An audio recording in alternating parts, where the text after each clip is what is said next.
Hey guys, welcome back. BDCKR here. We're back with Season 6, Episode 28 of our weekly P&Q&C&A&T videos. For those who don't know, it's a Q&A. There's some extra letters. We don't explain them anymore because it takes too long. The important one is the P, where you can listen to this in podcast format on all the major podcasting platforms, although I think we did forget to upload last week's to the podcast feed. But you can check the links in the description for that if you're on the video currently. And not just for podcasts, but for our patrons on Patreon that make this possible. Oh, that's true. Okay. And just right off the bat, if you can't tell already from your voice, you're a little sick. Yeah, I'm more than a little sick for a couple of days, but I thought we should soldier on. But maybe we'll keep this a little bit shorter than usual. Yeah, the coughing. I don't know, my voice can take it, and I'll try to not cough right into the mic. Yeah, so we'll figure that out. But anyways, getting right into the first question. This one comes from Dark Reaper Lol, and they say, will you guys ever get an iOS device? So we've had some form of this question a lot of times, dozens of times over the years. And there's an easy answer, which is almost certainly not. We probably will never get an iOS device for, anything that we're ever going to make videos for. Right? Yeah, but as time goes on, I mean, I feel like my opinion's gotten a little bit more nuanced. And defining difference before, I just used to be frustrated with the idea of Apple. Yeah. And I think what you're getting with Apple is you're paying a premium for a specific locked-in kind of experience. And I can't go for that. And the fact that they changed the charging cables, the proprietary charging cables on their own customers, that's just one aspect of that locked-in experience. You get the experience that they want you to have. Yeah. You're paying extra for it. And I value the ability on Android too much to be able to customize stuff. Yeah, exactly. And where a lot more stuff is interchangeable, so that you've got access to other manufacturers for peripherals. I mean, you do for Apple. Yeah. But not in the same way. I think there's another sort of implied question, which is separate from will we ever personally own an iOS device, which is will we be able to make videos for iOS or be able to basically comment on iOS, right? And that's another thing, because you can't transfer account progress, so it would be pretty much totally impractical to do that. Right. So even if we did end up with an iOS device for whatever reason, right, we would not be making videos with it. We would not be commenting on how Injustice was different on it, right? So that I don't think there's any circumstance in which that happens unless, or I was gonna say unless somebody literally buys us an iOS device for that purpose. But even then, I think it's still probably more work than it's worth, right? Yeah, there's no value in that to me. I mean, this goes back to the whole idea of branching out more, about doing more than what we're doing. And I think the only reason this channel survived as long as it has is because we've been as specific as we have. Yeah, and because when we branched out, we've never put enough sort of time in to build a separate audience, and I don't think it's ever been sort of worth it to us the same way to do something different with it. Well, the things we've done include Mortal Kombat X Mobile. Yeah. We've done WWE Immortals. Yeah. And then a couple of short video series for other stuff. And we've done Injustice 2, actually, mobile for a while. Yeah. And if anything, the more when we're doing more than just this, were the times I was the most frustrated. Not because we had any trouble coming with content, although that's sort of a bigger overall picture, but the time it took behind the scenes that didn't result in a video, just to maintain an account and to play enough to even have anything resembling expertise, felt burnt out. Yeah, and then even for those are more successful stuff. For the other times that we branched out a little bit when we were making other sort of short-lived video series, right? Yeah. They were okay, and I think for most of them they were a little bit sort of interesting to do and try. Yeah. But they weren't, sustainable as something that anybody actually really cared to watch, I think. Yeah. We would always get, a couple hundred in the first, and then a sort of slow drop off, right? The more that we posted about something. And I'm not saying that it's not possible for somebody. It's just not possible for us. Oh, yeah. Tons of people do it. It's just for our situation, it doesn't make a lot of sense. Yeah. Yeah. So our next question is on the Completing Survivor video. And Shem the Kid, spelled KYD, says, can we get an updated version of this? And it's, sort of related to other questions that we've got, and also another comment.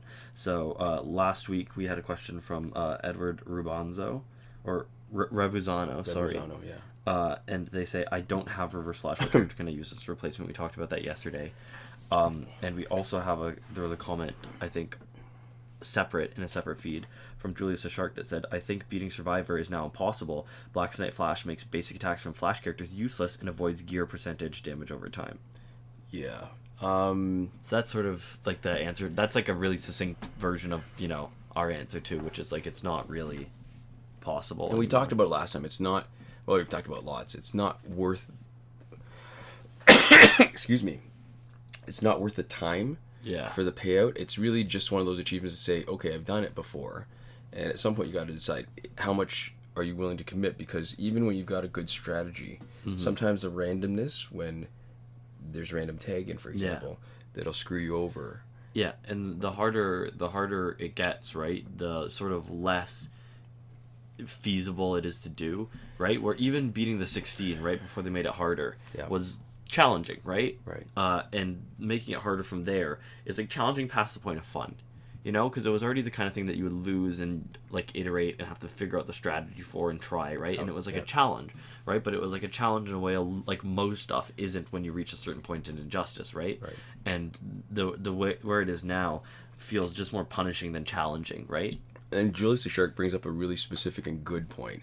So when you got at one of the higher levels in Survivor fights, when their health and damage are multiples of what yours is, then there are certain strategies you need to rely on. One of them is Raven. Excuse me. Yeah, because Raven is great because the passive refreshes in between fights, right? So you essentially have not a bottomless stockpile of health, but you have a way to steal a ton of their health, and you have a self-replenishing stockpile of health as long as you don't take too much punishment in any one fight enough to get knocked out. Yeah, but that's really it, because it was excuse me, a really strong and legitimate strategy to rely on percentage damage over time, and once you stick in a character who's passive reverses damage over time, all of a sudden you're done. Yeah, because damage over time, Raven was one way to get sort of guaranteed damage off if you had blocking gear and were blocking, right? And it was enough to sort of get not take you down past the threshold, right? So you wouldn't jump past the threshold right to zero. Yeah, and damage over time was good when it was a percentage of their health, because the Ibis stick, right? Just like when it first came out, if you can use 10 special ones, right, they're dead no matter what, right? They're reduced down to 0 health. But when you can't do that, and when you reach a point where Raven's swap doesn't actually bring them down enough to make them easy to kill still, and they're still really challenging, and you still can't really take any hits, or you are just losing the war of attrition, right? Right, and in that one character, being able to, he has that thing where he dodges some basic attacks. Yeah. Not just that, but it's effectively a stun, because you whiff, and you're open to his retaliatory attack. So you're done. His counterattack.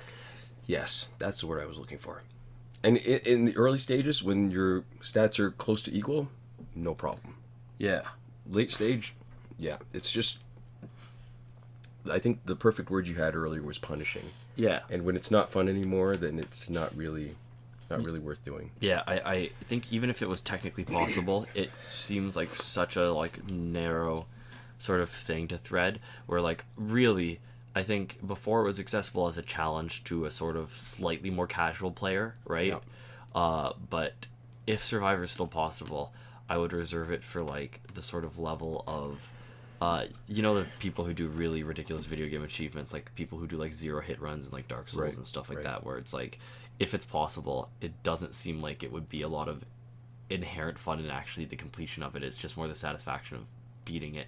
But I don't think there are people who, I don't know if there's a person who cares about Injustice and that specific challenge and the cred that earns them, right, enough to do it, especially just because of the nature of the game and how doing that sort of stuff tends to be for being able to tell people about it, right? And I don't know how many people would at this point be super invested in it. In my mind, it's very much like the idea of ranking number 1 in multiplayer.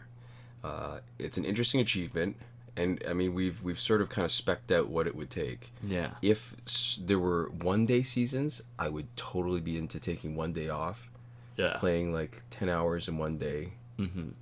Giving myself carpal tunnel syndrome and repetitive strain injury.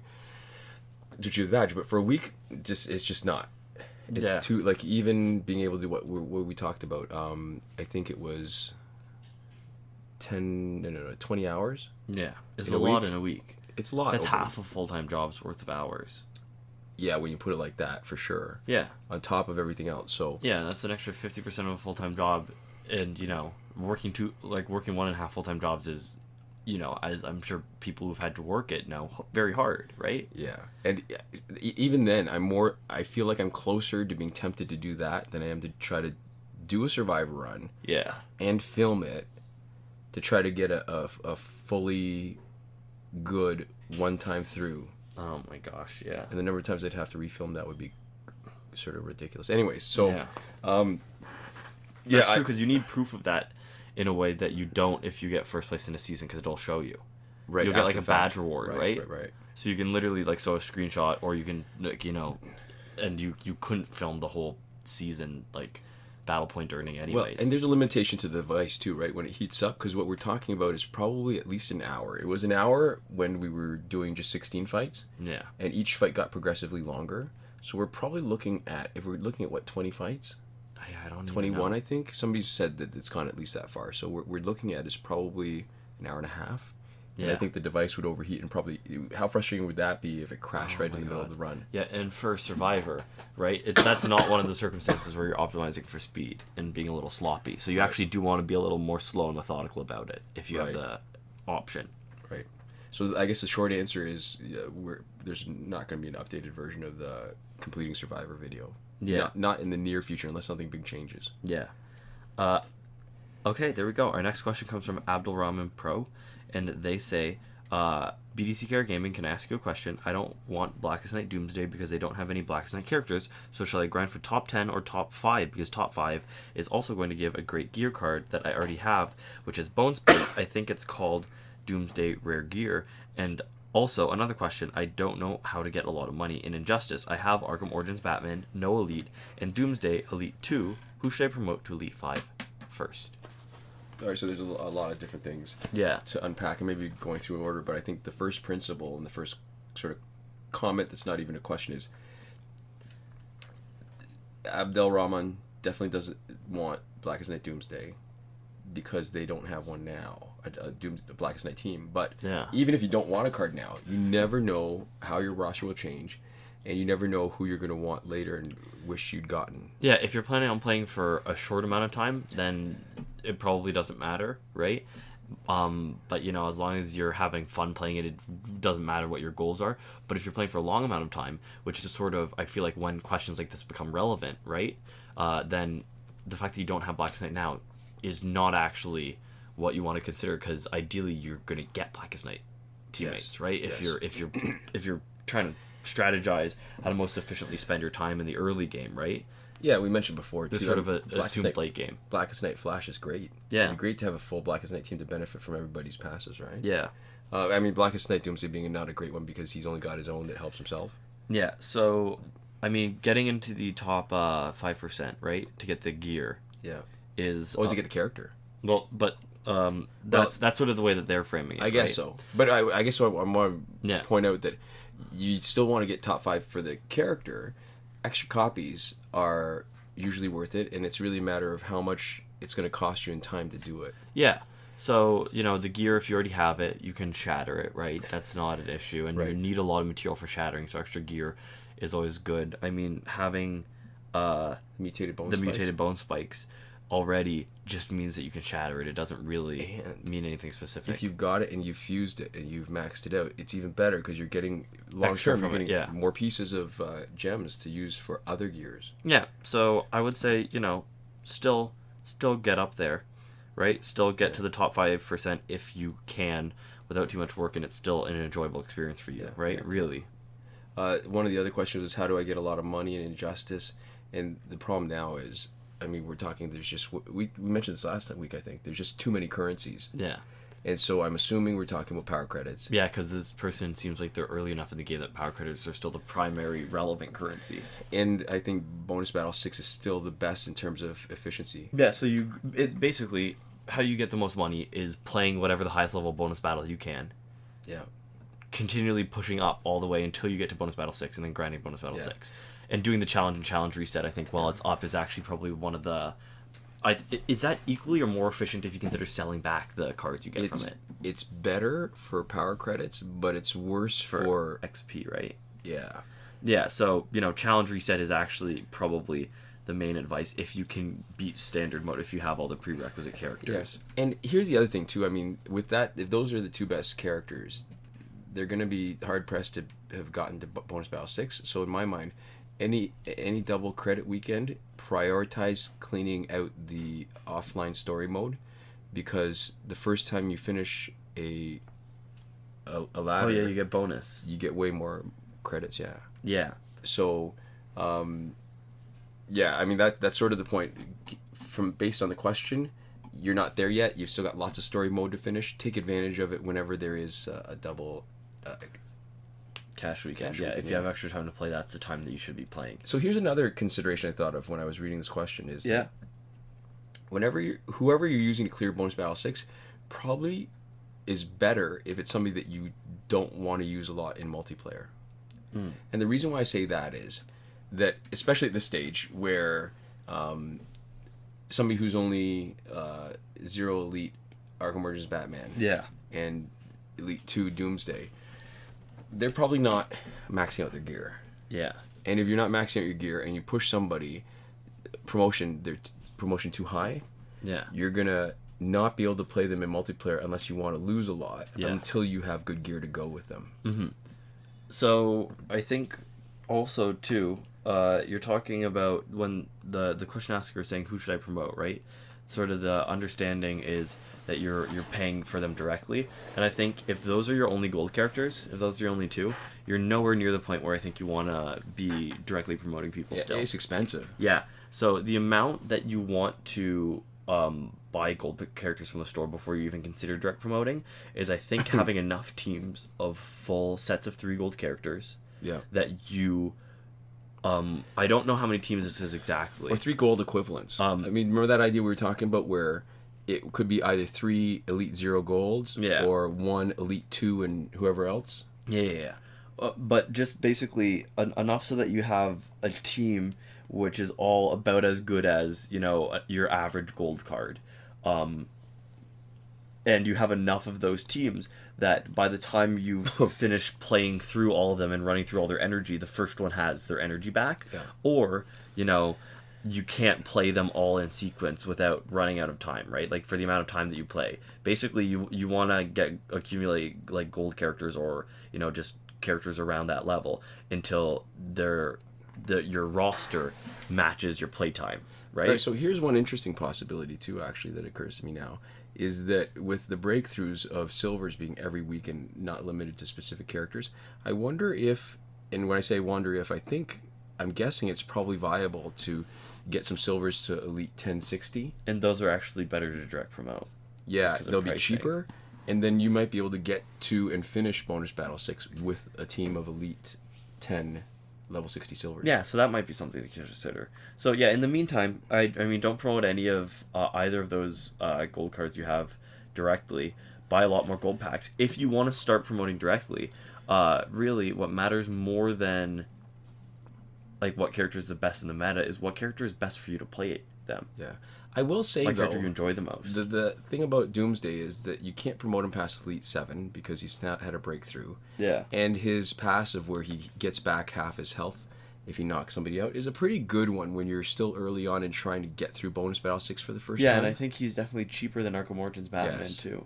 But ultimately, if we're talking like how good the characters are, even in the current meta, I still like Arkham Origins Batman, not just because of his passive, which is okay, it's decent to have 2 bars. Yeah. But the fact he's probably one of the fastest, I don't want to say fastest because it might be just a rhythm thing in the timing, but he is so good at locking in his swipe combo juggle. Yeah, he's pretty good. Yeah.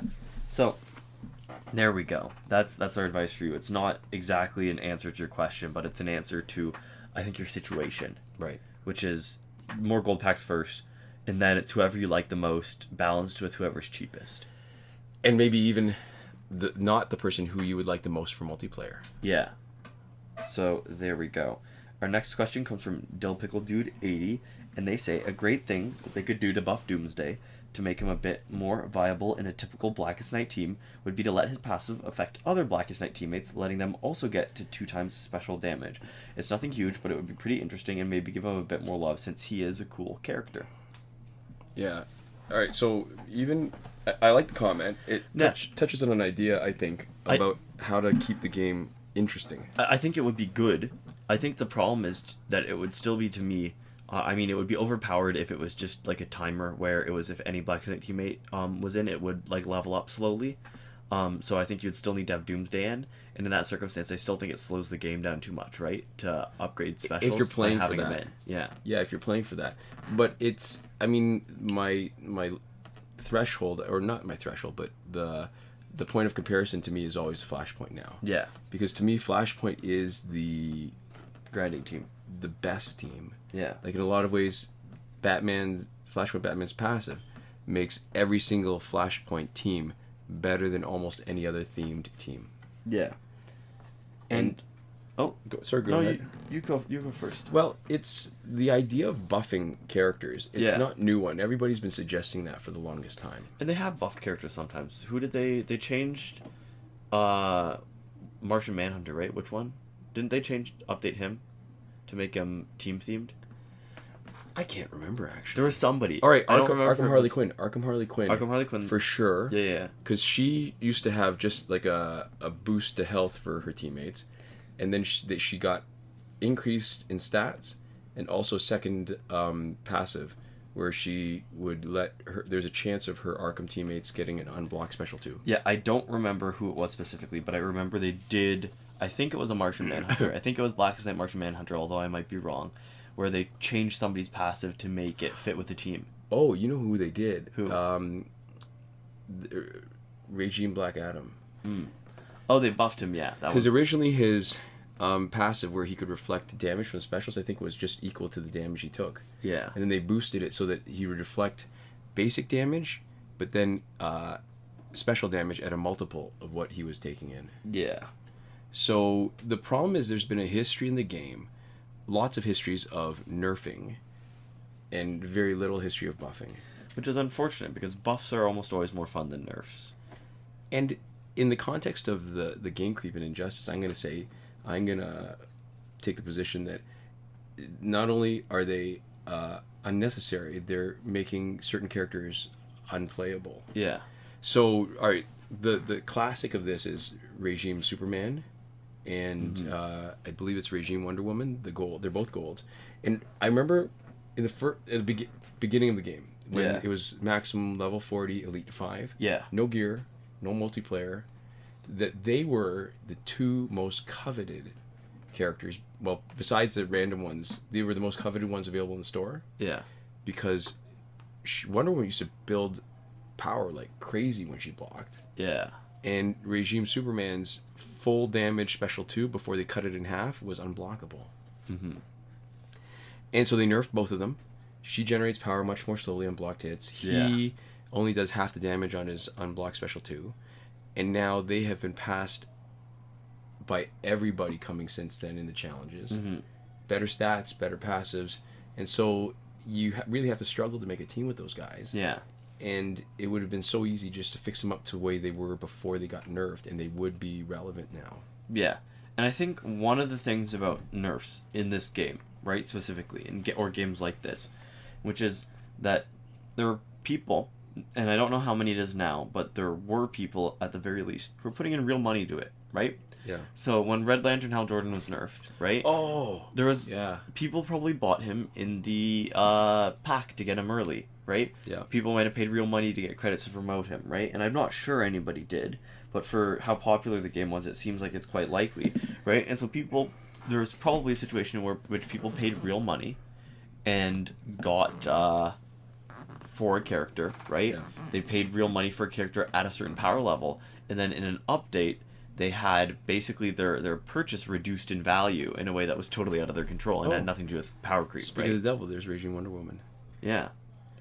So I think that's another issue that you run into, where I think nerfing in, like rebalancing in a game like, like Overwatch or anything like that where you can't pay money and you can't unlock stuff, where you still run into the issue where if somebody gets nerfed and somebody's put a lot of playtime into somebody and they play differently, that can be frustrating. But it can be frustrating because of a sort of time commitment, and not because of putting money in directly. But I think anytime it's where somebody, resource, right? yeah, I think something you spent. I think anytime where somebody pays directly for something, you have to be really careful about modifying that sort of piece of game, right? Yeah. Oh yeah. Because if you take something that somebody's paid for directly and then you make it crappy right after they bought it, that sort of leaves a bad taste in, or would leave a really bad taste in my mouth anyways. And maybe what I'll do is I'll link actually to the video that we had of Red Lantern Hal Jordan before he was nerfed. Yeah, because he was so good. Yeah, and here's the thing too, he's good. He was good offensively in a way that did not frustrate anybody, because defensively, he wasn't actually anything special. Yeah, fast battles are fine, and there shouldn't be any issue with fast battles that are, decently consistent. And there are still chances for us to take licks and reduce the effective damage of our character, which was a really interesting trade-off. And he's so beatable when you face him. Yeah. That's it. In the hands of not... You basically just block and he tires himself out. Yeah, he knocks himself out. Yeah, if you have a single tank, right, and you block, he's done. He's nothing, right?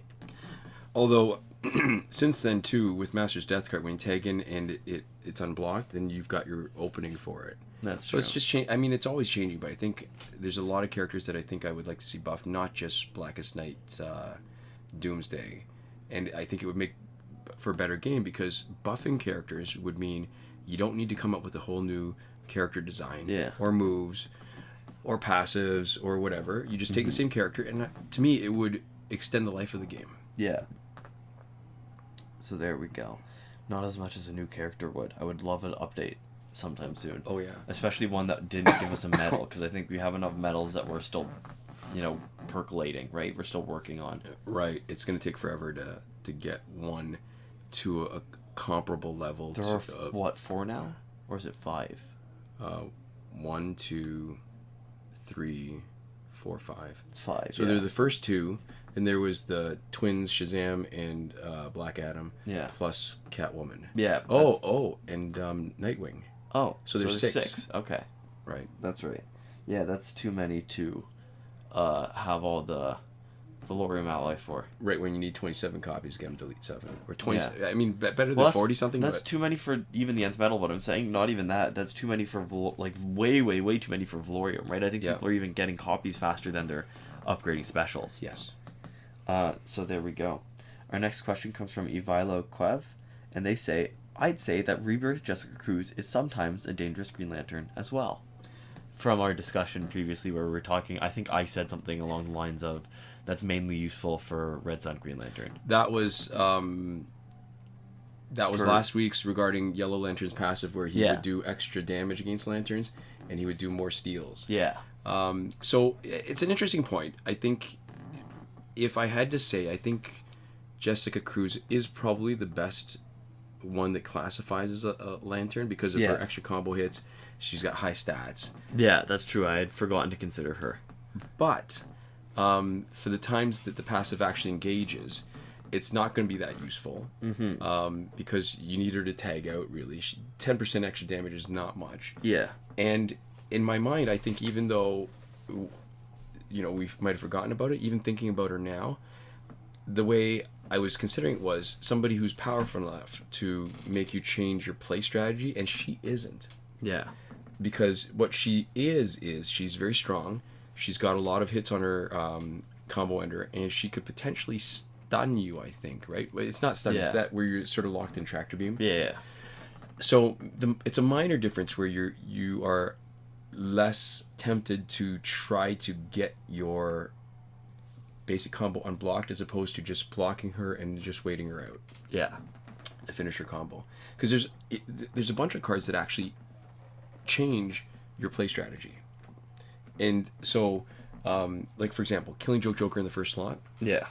You have to think, is it worth it? Or what's my approach going to be when I knock him out and the other 2 guys come in with 3 bars of power each? Am I going to bring in my Astro Harness Batman to eat a special? Am I going to try to tag in right after one of their 3 bar guys tags in with Deathstroke to try to get a special in because Master's Death card pushes them off balance, right? Yeah. Arkham Knight Batgirl, who's not in first slot on a team with other Arkham cards. Yeah. I have to think, do I want her tagging in if she's got Tantu Totem and she can do a huge splash damage special that will reduce all my other guys' health down to almost nothing? Yeah. Raven, sort of. Not really the same way, because I guess I've gotten into the habit of just triggering her special twice. Yeah. Or it's not special, her passive twice. Arkham Knight Harley Quinn, when she's not in the first slot, is my potential tag-in person going to be affected, where because she's knocking me around, I won't be able to get a special in. There's lots of people, I think, that would be more important, and Jessica Cruz is powerful, but she's not somebody I think twice about when I did you mention power dampeners? Oh, that's true. Like Killer Frost, Earth 2 Solomon Grundy on right? an Earth 2 team. Those people are also hard to manage, and so the reason why I said Red Sun Green Lantern is like the only person it matters for is because I think Red Sun Green Lantern on a Red Sun team is also one of those people that changes your strategy a little bit. That's true. Or not necessarily changes your strategy, because in a lot of cases you're doing the same attacks, right? Because, you know, just because you've geared them up for crit chance and crit damage doesn't mean that if you're not getting that, suddenly another attack becomes more powerful, right? Because normally you've geared up, you know, damage or some other aspect of it in addition to just crit chance, or just crit damage, or just those two. But it changes your strategy, as in it sort of shakes up the type of battle you're expecting, where it is a little bit slower, it's a little bit more sort of based off of not taking too many licks yourself. And you got to be prepared not to be knocking out anybody quickly. It's a bit more of a war of attrition, where they're going to be doing as much damage to you because you're not getting any crit hits in. Yeah, so that was really what I meant more, that like even though I'll freely admit that the reason why I didn't say Rebirth Jessica Cruz is because I didn't think of her, right? But you know, I think what I said ultimately still works out, because he's the one where, you know, it actually sort of matters, right? To have Yellow Lantern Hal Jordan, right? Where as for Rebirth Jessica Cruz, it's like nice, but I don't feel like it matters that much, right? It's not gonna. I think it almost never is gonna actually change the fight, It's from a win to a loss. Speak of the devil, there's Arkham Knight Harley Quinn in this fight right now. And I did take a quick look at her stats to see what she was gonna do, but it didn't matter as much, because it's whether we're willing to take a chance of her. Oh, and we got lucky, but we're ready to block, and she can't do enough damage to us when she does that little entry hazard to make it a problem for us.